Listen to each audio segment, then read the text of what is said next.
Hi hello అందరికీ నమస్కారం. Welcome to our channel. నేను ఆదిత్య. సాయి పల్లవి అనగానే మనకి మొట్టమొదటిగా గుర్తొచ్చేది బాడ్కవ్, బల్సిందారా, బొక్కలెరకొడతా అంటూ ఫిదా సినిమాలో తన న్యాచురల్ యాక్టింగ్తో, న్యాచురల్ డైలాగ్తో కుర్రకారు మొత్తాన్ని తన వైపు తిప్పుకుంది. ప్రస్తుతానికి ఈ అమ్మడికి సంబంధించినటువంటి ఒక వార్త నెట్టింట తెగ చక్కర్లు కొడుతుంది. ఫస్ట్ టైం ఈ అమ్మడు బాలీవుడ్లో ఒక రామాయణ అనే ఒక సినిమా చేయబోతుంది. అది కూడా రణబీర్ కపూర్తో జోడీ కట్టబోతుంది. ఈ సినిమాకి సంబంధించి అంశం ఒకటి ఇప్పుడు నెట్టింట చక్కర్లు కొడుతుంది. సో ఈ అమ్మడు ఈ సినిమాకి దాదాపుగా 50 కోట్ల రెమ్యునరేషన్ తీసుకోబోతుందంటూ ఒక వార్త అయితే వినిపిస్తుంది. మరి ఇదే గనక నిజమైతే సౌత్లో ఇప్పటి వరకు హయ్యెస్ట్ రెమ్యునరేషన్ తీసుకున్న లిస్టులో సాయి పల్లవి మొట్టమొదటి స్థానంలో ఉంటుంది. మరి ఈ అంశం గురించి మాట్లాడడానికి మనతో పాటు స్టూడియోలో ఉన్నారు ప్రముఖ సినీ క్రిటిక్ యజ్ఞమూర్తి గారు. సో సార్ని అడిగి తెలుసుకుందాం. సార్ నమస్కారం. సార్ నమస్తే ఆదిత్య. సార్, సాయి పల్లవి అనగానే తన న్యాచురల్ యాక్టింగ్తో, ఒక డిఫరెంట్ వాయిస్తో డైలాగులు అదరకొడుతూ ఉంటుంది. తన నటన గురించి మనం మాట్లాడుకోవాల్సిన అవసరమే లేదు. ఒక్కొక్క డిఫరెంట్ కాన్సెప్ట్ ఎంచుకొని అదరగొట్టేస్తుంది. ఫస్ట్ టైం ఈ అమ్మడు బాలీవుడ్లో యాక్ట్ చేయబోతుంది, అది కూడా రణబీర్ కపూర్కి జోడీగా. సో ఈ అమ్మడికి సంబంధించిన అంశం ఏదైనా ఉంది అంటే ఇప్పుడు బాలీవుడ్లో 50 కోట్ల రెమ్యునరేషన్ తీసుకోబోతుందంటూ ఒక వార్త వినిపిస్తుంది. నిజంగా సాయి పల్లవికి అంత రెమ్యునరేషన్ అక్కడ ఇస్తారా? ఒకవేళ ఇస్తే మాత్రం సాయి పల్లవి ఇప్పుడు సౌత్లో టాప్ 1లోకి వెళ్ళిపోతుంది రెమ్యునరేషన్ పరంగా. సో మరి ఇందులో ఎంతవరకు వాస్తవం ఉండొచ్చు? రామాయణ అనేది నిజంగా చాలా ప్రతిష్టాత్మకమైనటువంటి సినిమాగా చెప్పుకోవాలి. లాస్ట్ ఇయర్ ఏదైతే వచ్చిందో ఆదిపురుష్ అనేది చాలా తీవ్రంగా నిరాశపరిచింది. దాని ఒక అంటే ఇప్పుడు నేటి తరాన్ని దృష్టిలో పెట్టుకొని కొన్ని ఆ క్యారెక్టర్స్ని కామిక్ క్యారెక్టర్స్గా మార్చేసి హెయిర్ స్టైల్ అంటే వాటి మొత్తం ఆహారం కానివ్వండి, సో టోటల్గా ఒక డిఫరెంట్ థీమ్ తోటి దాన్ని ఓం రౌత్ రూపొందించాడు. కాకపోతే అది మిస్ఫైర్ అయింది అది. సో వాళ్ళు ఏమాత్రం ఎక్స్పెక్ట్ చేయని రీతిలో దానికి వచ్చినటువంటి విమర్శలు కానివ్వండి, అలాగే బాక్స్ ఆఫీస్ దగ్గర అది నిరాదరణ పొందడం కానీ, ఇది రామాయణాన్ని మనం చూపించాలి అంటే ఏ రామాయణంతో అయితే విమర్శలు పాలయ్యారో అదే రామాయణాన్ని ఒక మంచిగా ప్రజెంట్ చేసి, ఏదైతే వాల్మీకి రామాయణం ఆధారం ఏదైతే ఉందో రామాయణానికి, దాన్ని బేస్ చేసుకొని సినిమా తీయాలి అని నితీష్ తివారీ అతను సంకల్పించడం. సో తను ఆల్రెడీ బాలీవుడ్లో చాలా పేరు పొందినటువంటి డైరెక్టర్. సో అందులో రాముడిగా రణబీర్ కపూర్ని తను ఎంచుకోవటం, ఆ రాముడు పాత్రకి ఆయనైతే చాలా బాగుంటాడు అని చెప్పేసి, అంటే యాక్సెప్టబిలిటీ అనేది ఎక్కువగా ఉంటుంది రణబీర్ కపూర్కి అని తను భావించాడు. యాక్చువల్గా ఆ టైంలో తను రణబీర్ కపూర్ అనుకున్నప్పుడు సీత పాత్ర ఆలియా భట్ అని చెప్పేసి కూడా తను అనుకున్నారు అప్పుడు. సో వాళ్ళిద్దరూ కూడా బాగుంటారు అని చెప్పి. అయితే ఆల్రెడీ బ్రహ్మాస్త్రంలో వాళ్ళిద్దరూ కలిసి పనిచేశారు. వాళ్ళ నిజ జీవితంలో కూడా దంపతులు అనే విషయం మనకు తెలుసు. సో బ్రహ్మాస్త్రాలు కూడా ఆల్రెడీ చేయడంతో సో మళ్ళీ అలియా భట్ కాకుండా ఇంకొక ఆర్టిస్ట్ అయితే బాగుంటుంది, కరెక్ట్గా ఆ ఈమె సీత పాత్ర చేస్తే కరెక్ట్ ఈ పాత్రకి అని ఎవరైతే జనామోదం ఎక్కువగా ఉంటుందో అలాంటి ఆర్టిస్ట్ కోసం వాళ్ళు వెతికి చివరికి అంటే వాళ్ళు సౌత్ వాళ్ళైతే కరెక్ట్గా ఫీచర్స్ ఉంటాయని వాళ్ళు అనుకున్నారు. ఎందుకంటే ఆదిపురుషులో కృతి సనన్ తీసుకున్నప్పుడు రాముడిగా ప్రభాస్ చాలా బాగున్నాడు, కానీ సీతగా కృతి సనన్ సరిపోలేదు సీత పాత్రకి అనేది చాలా ఎక్కువ మంది వ్యక్తం చేసినటువంటి అభిప్రాయం. సో అందు గురించి అందులో చాలా పేర్లు పరిశీలనకు వచ్చాయంటున్నారు.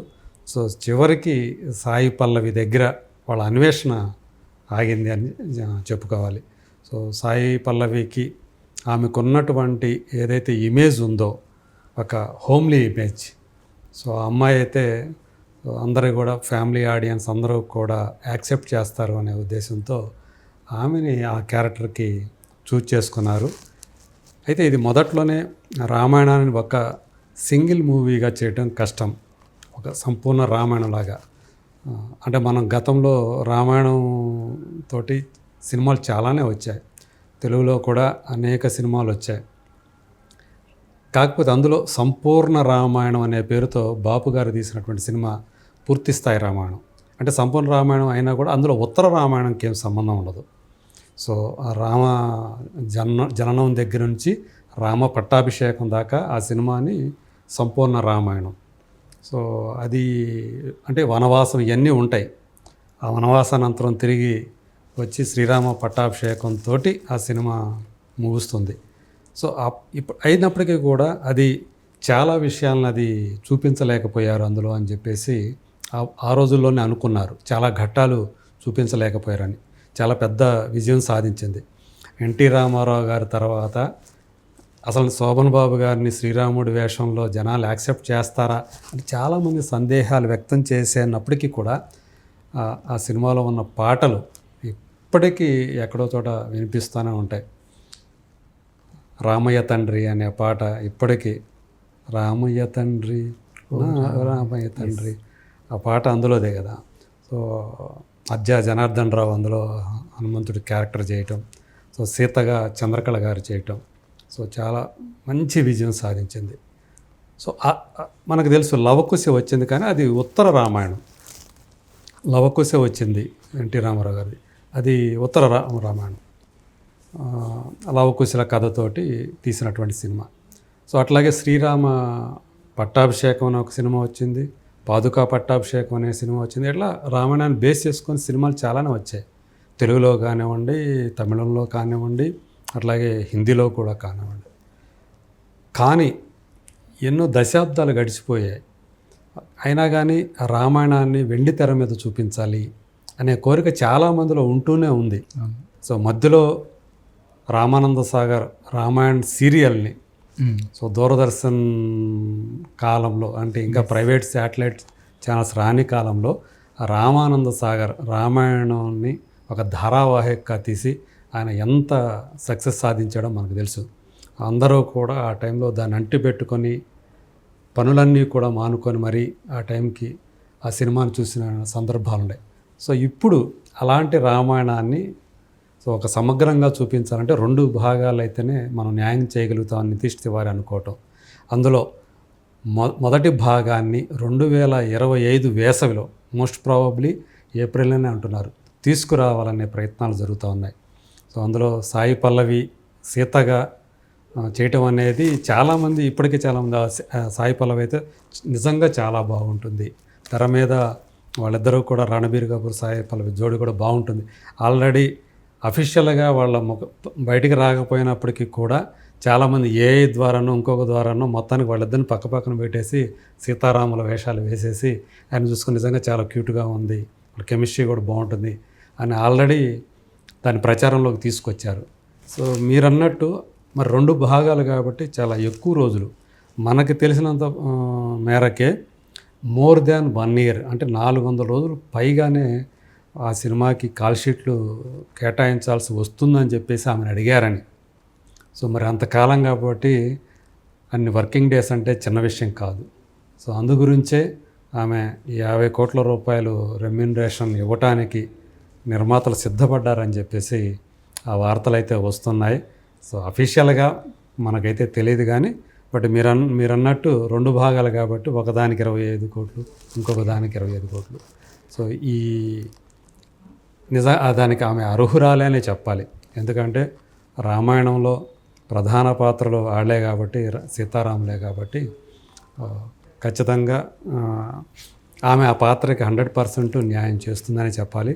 ఇంకొక ఈ సినిమా సంబంధించినటువంటి విశేషం ఏంటంటే రావణాసురుడిగా యష్ మన కేజీఎఫ్ హీరో. సో అందులో తనకు కూడా నిర్మాతగా ఒక పార్ట్నర్గా వ్యవహరిస్తున్నాడు అనేది కూడా బయటకు వచ్చింది మనకి. సో ఆయన అందులో ఫైనాన్షియల్గా ఒక కంట్రిబ్యూట్ చేస్తున్నాడు. ఇక హనుమంతుడి క్యారెక్టర్ సో సన్నీ డియోల్ ఆ పాత్రను చేస్తూ ఉంటాం. సో దాంతో ఆ సినిమాకి ఎనలేనటువంటి క్రేజ్ హైప్ వచ్చాయని చెప్పాలి.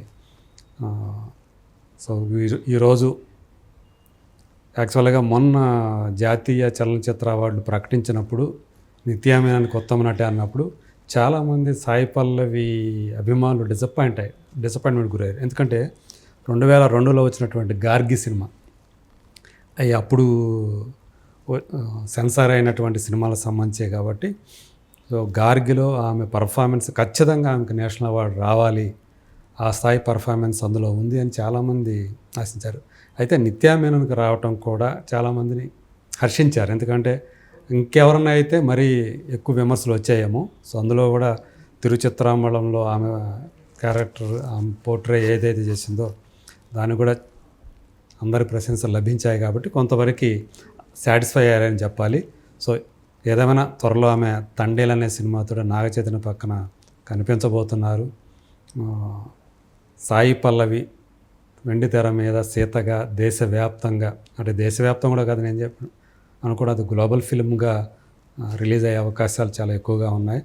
ఖచ్చితంగా గ్లోబల్ స్థాయిలో సీతగా సాయి పల్లవికి అమితమైనటువంటి కీర్తి ప్రతిష్టలు సంపాదించుకుంటుందామె అని చెప్పేసి నేనైతే నమ్ముతున్నాను.